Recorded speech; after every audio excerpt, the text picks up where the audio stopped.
Everybody, welcome back to Bible Home with the Duns. Today we read Deuteronomy 19, and so real quick, what this chapter is about. So basically, since this is the book of law, it's obviously dealing with the laws, and so so it kind of adds like a little loophole in here for people who are kind of guilty of manslaughter, but not necessarily murder.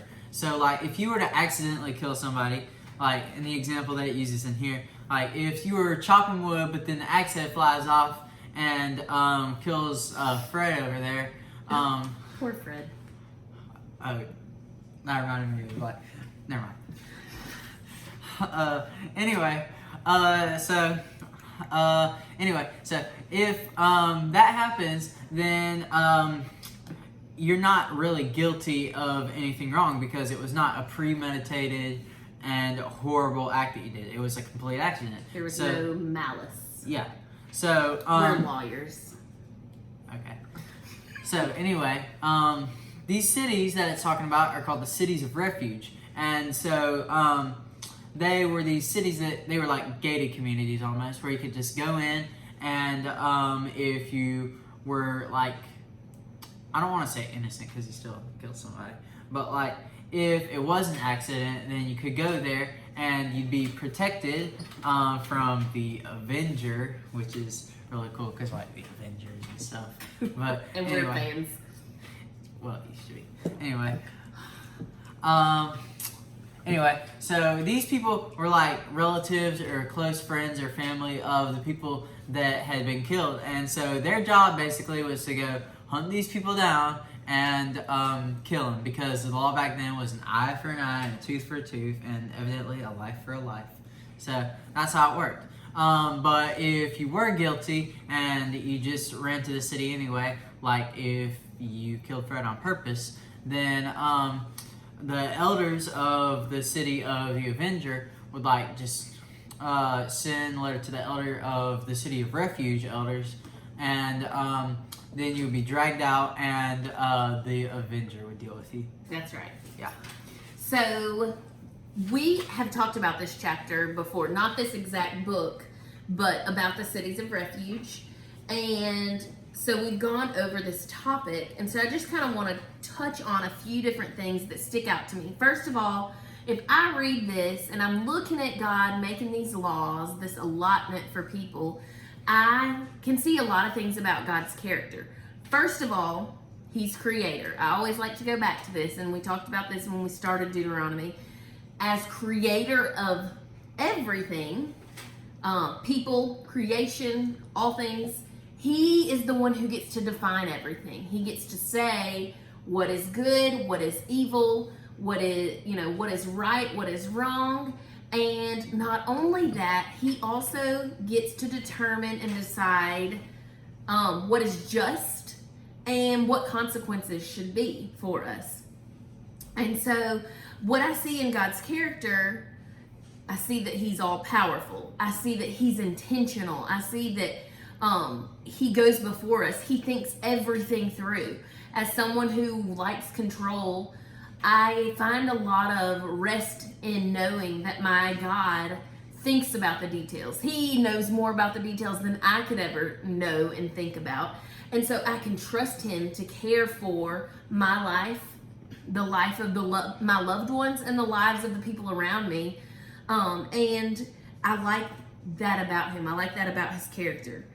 God also, what we see is He cares about even the tiniest details of our lives. So not only did He create us, but He cares, He wants what's best for us. And we've seen that through His law. He's given us things to protect us, and He's given us things so that we could live the best life possible as we're on this earth.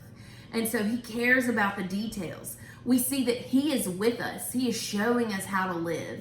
He sees us when we intentionally sin. He sees us when something happens and there are consequences to our actions, whether it's an accident or intentional. We see that justice matters to God. But my very favorite thing, and we talked about this the last time we talked about the city of refuge, the cities of refuge. First of all, I like that they're spread out. Like, it's even, they're spread out throughout the country. So, you know, if you live in the northern part, you go to the northernmost city. You go to the closest one. It makes sense. But what we also see is when they go to the city, they kind of plead their case to the people. They do an investigation to find out, was this intentional? Was this an accident truly? And if it's intentional, well then, bye, a life for a life.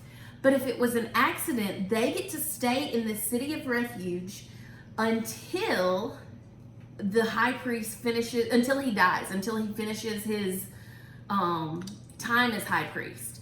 And what's interesting about that, that's very important, because a life for a life, that's the rule for death, for murder, but also his blood is what atones for sin, right?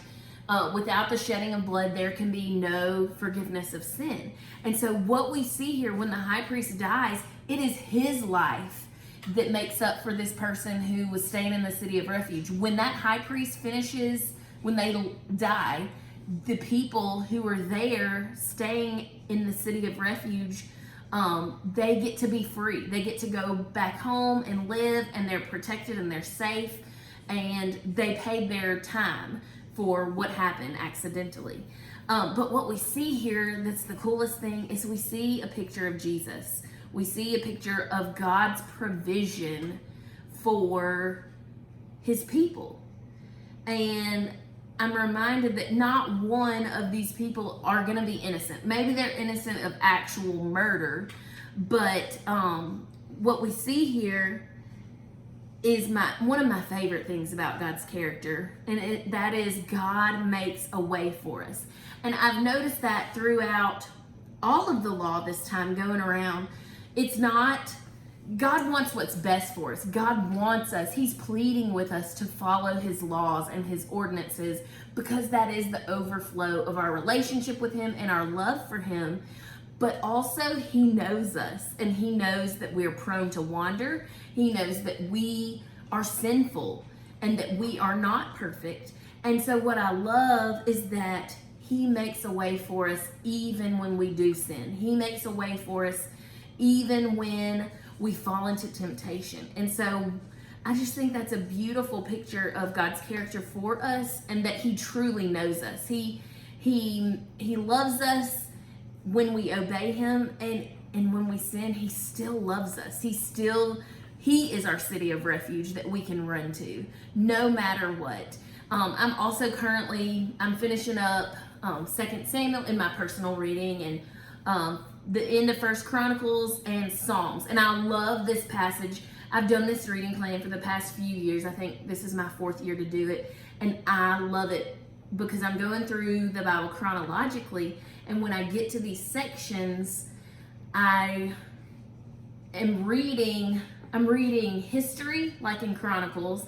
I'm reading Samuel, which is more of a narrative storytelling. And then I'm reading Psalms, which is almost like the journal entry of David's life. And so I'm reading about this, and one of my favorite things about David is that he does not live a perfect life. We know he chooses sin in his life, and the Bible's very clear about that. Number one, I appreciate that. Thank you for showing me real life. Thank you for showing me how I can live when I do sin and when I make mistakes. But what I love about David, especially in the Psalms part of it, I see that even in his sin, he runs to God. He chooses to go to God. And I think a lot of us tend to sometimes let our sin make us run away from him, whether it's shame, whether it's maybe we like the sin and we don't want to be called out, and we don't want to stop, and we don't want our darkness to have light shed on it.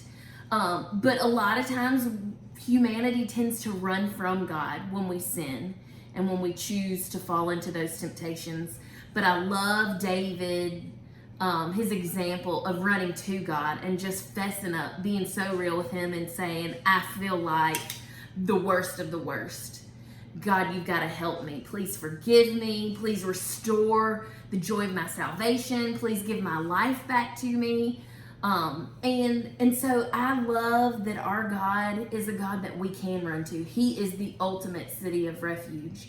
And so followers of the way run to God as if He is our city of refuge. We run to Him in our good times, and we run to Him in our sin and in our bad times. All right, friends, thanks for joining us today. City of Refuge chapter, for the second time this year, we're going to be experts on it. We'll see you guys tomorrow for chapter 20. Bye.